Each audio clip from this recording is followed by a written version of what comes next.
Well, here we are. Many distilleries have what they consider to be their signature whiskey, and often that's the 18-year bottling of their single malts. For the Macallan, their famous 18-year sherry oak single malt Scotch is considered to be their signature whiskey. In my attempt to try before I buy, I snagged this little sample from Scotch Whiskies very recently. There's a link. Check it out. Now, Scots provide a whiskey sample service. It's similar to Horny Pony, and they have some similar choices, but also many others, including this one. It costs $32 Australian for a half nip. That's 15 mils. That's all I could afford. So don't spill it. Now, to be honest, there's no way I'm buying a bottle of this stuff unless it truly blows me away. And even then, maybe not, but let's see. Let's see if it does, shall we?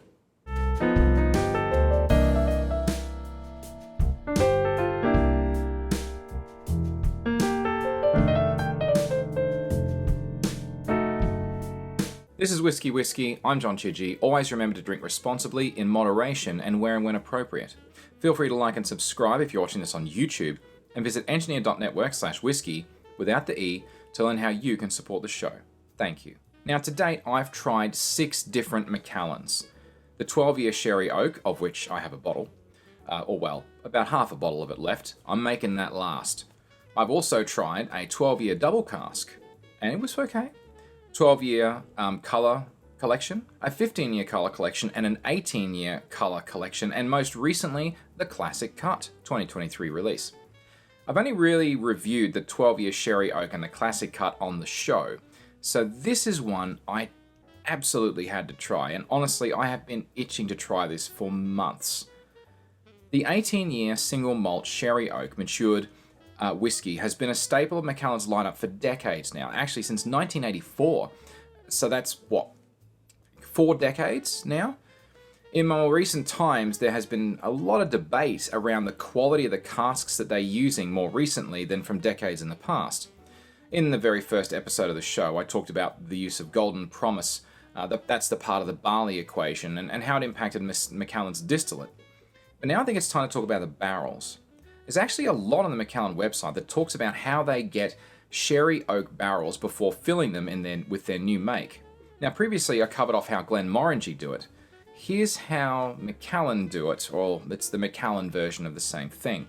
Now, they both use a European oak and American oak, and air dry them for 12 months before they're shipped to Jerez de la Frontera, which is in southern Spain, where they're further air dried for another 12 months, or until their moisture content's between 12 and 16%, before coopering them into 500 litre sherry butt barrels. Macallan call out that the barrels require approval from Mr. Stuart McPherson, that's the Macallan Master of Wood, before being shipped to their respective sherry bodegas, in other words, wine cellars. And once they're there, the locally grown Palomino grapes eventually are harvested, fermented, and fortified, and the casks are then filled with dry Oloroso sherry and left to mature for a minimum of 12 to 18 months. Macallan call out their American oak casks separately from the European, though they're similarly treated. They're filled with Oloroso sherry at approximately 18% alcohol, with different sizes used, including sherry butts, puncheons, and traditional hogsheads as well, which are then used to mature sherry for 18 months. They say that the entire process takes 6 years from the felling of the tree to the filling of the barrel with new make, and based on the above, that kind of roughly sounds about right. Now, here's the point of contention. The Plegio de Condiciones, or the standard for, in English, the aging of sherry wines, clearly states that a minimum of 2 years of aging is required to be called sherry. And that's the Macallan loophole. They're not trying to sell sherry. So these aren't technically ex-sherry butts. They're then used to age their whiskey. They're technically ex-sherry seasoned butts. And Macallan make no secret of this. It's there as plain as day on their website and in all of their promotional materials. So seasoned. What's the big deal?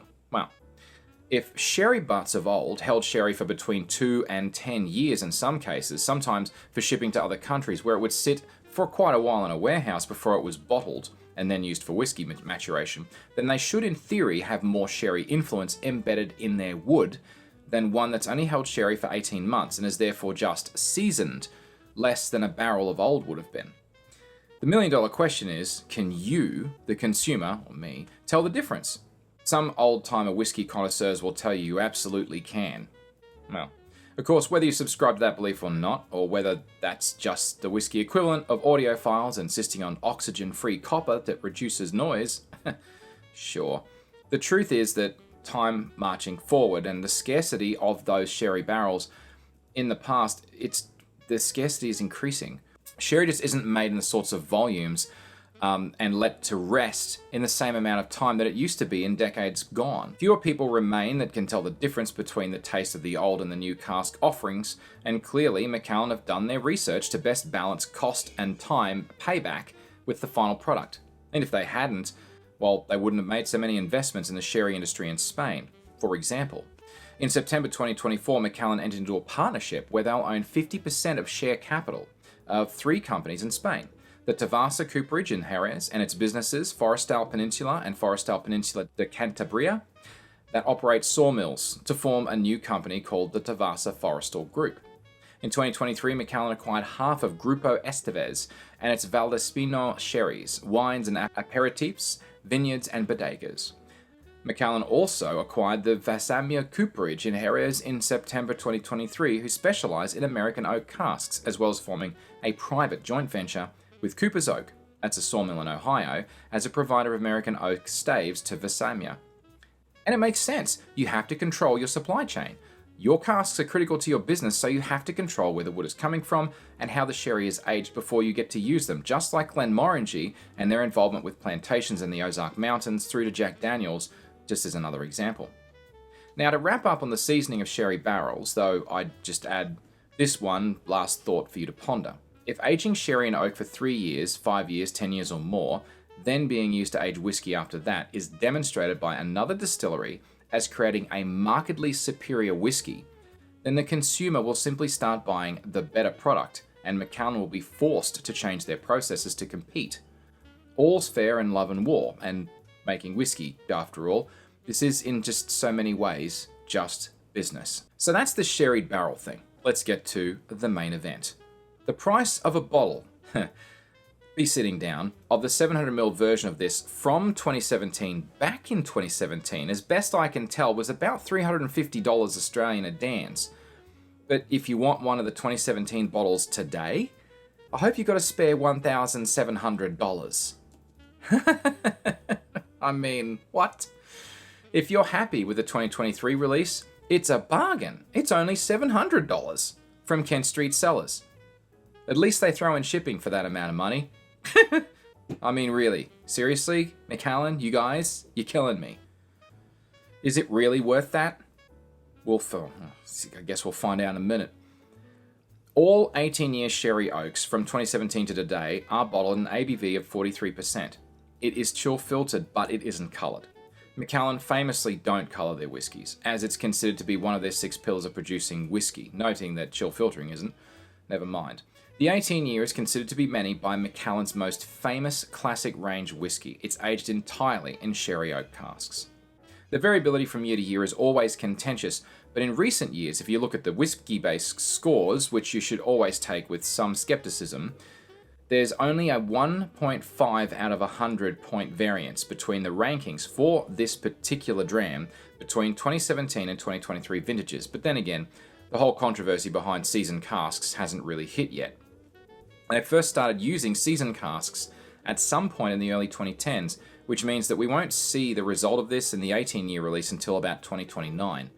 So far as the ratio changes for the use of Golden Promise, those are rumored to have happened in the early 90s, and that far predates this 2017 release, which would have been distilled around 1999. Either way, on either point, neither should come into play in a side-by-side between the 2017 and the 2023 releases of this Scotch. Simply pointing out that my tasting this will be very similar, hopefully, to a 2023 release, so one should inform the other. On the 2017 releases case for this particular bottle, full-size bottle, it says the following. The colour is a light mahogany. Always nice. On the nose, dried fruit and ginger, with a hint of citrus, vanilla and cinnamon. On the palate, a rich dried fruit with spice, clove, orange, and wood smoke. Macallan with wood smoke. And finish full and lingering with dried fruit, sweet toffee, ginger, and a hint of wood smoke. Okay, I get the wood smoke bit. Oh boy. So, here's the thing. As I said before, when I was trying the Glendronach 21, I almost don't want to like this. But, let's see. Before I get to tasting it, I thought it might be interesting though to compare and contrast those notes with the 2023 release notes on its case. Well, the colour is light mahogany. Much the same. On the nose, they say treacle tart with stem ginger, soaked raisins, and sultanas with a hint of orange and ground cinnamon. Okay, so they added the treacle tart bit, but otherwise it's the same idea. On the palate, soft and rich with flavours of dark chocolate and coated ginger with dates and dried apricots, balanced with oak and the sweetness of vanilla. That's totally different to the 2017, righto. And on the finish, lingering with dried fruits, ginger, and oak. No toffee, no wood smoke this year, apparently. Alright. Let's do the main event, shall we? I have to say, that looked nice and oily when I poured it. Oh, look at that colour. That is a delightful... Oh, there's a delightful dark... Oh, I'd say it's a light mahogany, a dark copper. It is just a lovely colour. Just like a Glendronach or it's similar in appearance to a Glenallachie 15, I'd say. I'm waiting for these legs. Break free, come on guys. You can do it. Any second. I can see them trying to form, but they're just not forming. Wow. Okay, this is quite possibly... they're not forming. I can see the little droplets, they're trying. Well, gee, that's a new one. Oh boy, let's see what this is like, shall we? Smells like Macallan. I mean, seriously, the sherry influence is obvious. It slaps you in the nose. It's just obvious. You can just smell the Macallan in the Macallan. Probably sounds strange to say that out loud. Actually, it does sound strange to say that out loud. Okay. I'm definitely getting the obvious things. I'm getting the vanilla. I'm getting a bit of cinnamon, and I'm getting a little bit of orange zest. It's quite a zesty. It's quite a bright orange actually on it. A little bit of cinnamon. Not a heck of a lot else, if I'm honest. It does smell a bit creamy, if you can actually believe that. It smells a bit creamy. Oh, the moment of truth. $700 Macallan. Okay.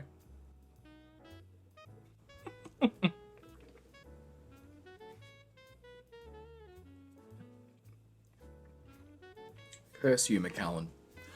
Oh, wow. Okay. Crikey, Nora. Alright. Goodness me. Well, okay. I have to use my words. That is outstanding. That is a truly outstanding Scotch. Alright, that is beautifully buttery and creamy. The mouthfeel on that is just delightful. It is just, it coats your mouth beautifully, it sticks to your mouth beautifully. I'm getting dark chocolate on that too, on the palate. The oak on it is quite nicely balanced with the vanilla. It's hard to describe it. It's similar to a Glendronach, probably the 21. But I tell you something else that I didn't expect is that finish is actually quite short. Like, it's not as long as I thought it would be. It's a moderate length finish. It's nice. It's a bit oaky. It's a bit of toffee on it, but it's really fallen off. It's not as long as I expected it to be for an 18 year. But geez, when it's on the palate, that is a flavor explosion, I tell you what. So Macallan. Macallan just have a smell about them, eh? They're just something that is very definitive, their signature. There's the sherry and... It's, oh God, it's almost a slightly... I don't want to say sulfury, but tiny, tiny little bit. It's not like I'm walking into a tyre shop or anything, but it's not offensive at all. It's quite lovely.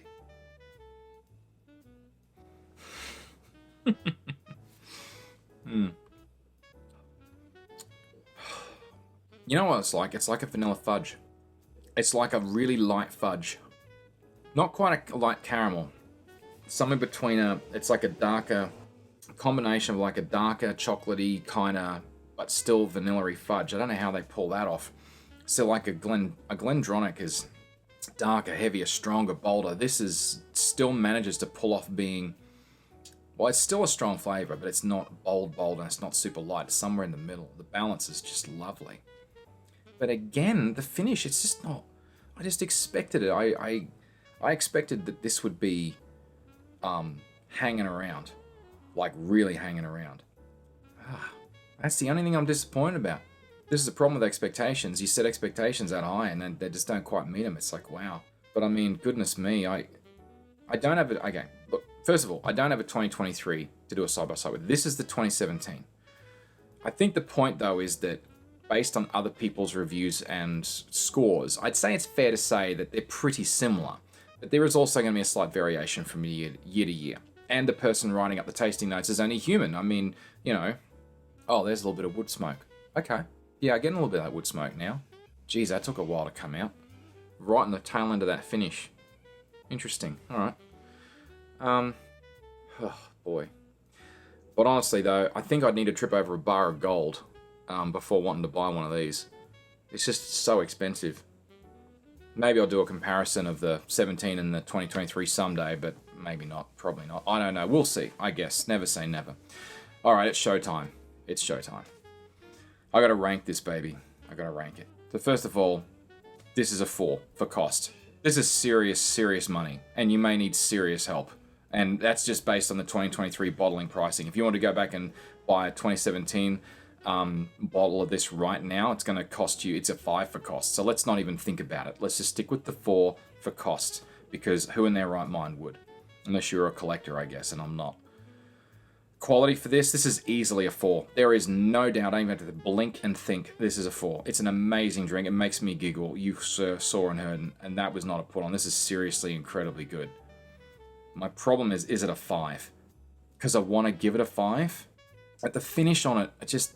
I feel like a little bit robbed. I feel like it should have been a little bit longer. But, like, it's just... it's good, but is it? Because I'm trying so hard to separate quality and cost. You know, forget cost. How does this compare to others in the 5? And there's only 2 others I've ranked in a 5. One of them was a 12-year, was an 18-year Macallan colour collection. I'm going to give this one last shot. I'm going to give you one last shot, Macallan 18 Sherry Oak. I'm giving you one more.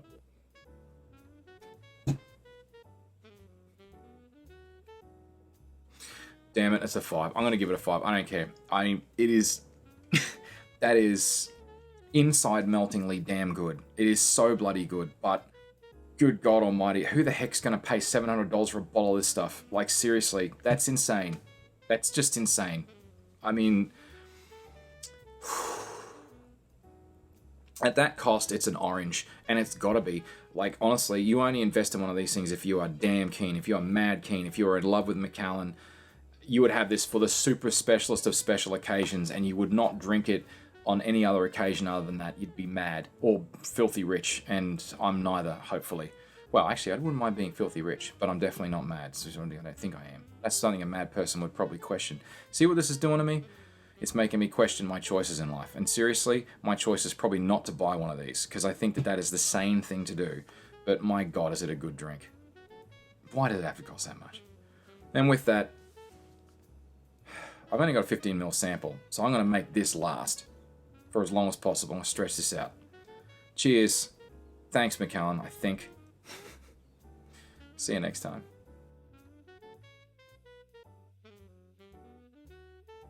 I'm going to have to drink it. I want to save it, but I want to drink it. Bugger it.